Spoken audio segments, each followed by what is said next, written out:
In the Prince George area, Indigenous graduation rates are nearly 30% lower than non-Indigenous students in high school.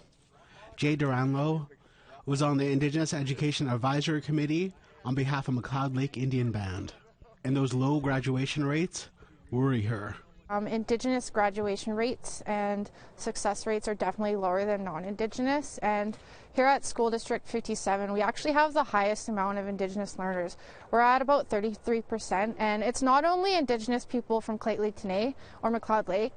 There's a lot of other surrounding areas that First Nations come from here in the districts. Duranlo is also a mother of 3 young students and believes change needs to be made at the upper levels to improve outcomes. We don't have on-reserve schools, so we really rely on the school district to provide those services. And when those services aren't adequate, we need to be at those tables, making changes and recommendations and providing input on our Indigenous learners' education. And the Lheidli and McLeod Lake pushed for a trustee position on the school board, but that push for a higher role was not met with support. The 2 nations also called for transparency, that funding for Indigenous students is spent in the right places. The first things you do is you start looking at the dollars. We start calling out saying, what's happening with the dollars that are supposed to hit our Indigenous youth, and is it hitting those marks?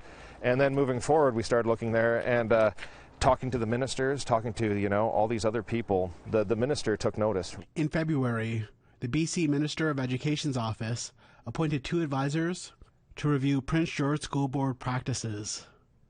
The appointments begin immediately, and the advisors' review is scheduled to be completed on or before June 1st, 2021. At the conclusion of the appointment, the minister will assess the situation and determine the next steps. Prince George School District Board Chair Trent Derrick responded with an email statement. Through communications with the nations, we have decided to continue this work once the work with the special advisors has been completed. Both nations are waiting for recommendations from the Ministry of Education's advisors. They are hopeful that they'll have more input implementing Indigenous culture in curriculum to improve outcomes for all Indigenous students.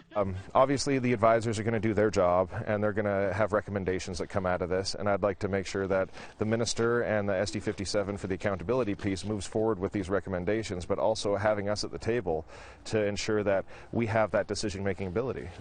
Lee Wilson, APTN National News, Prince George.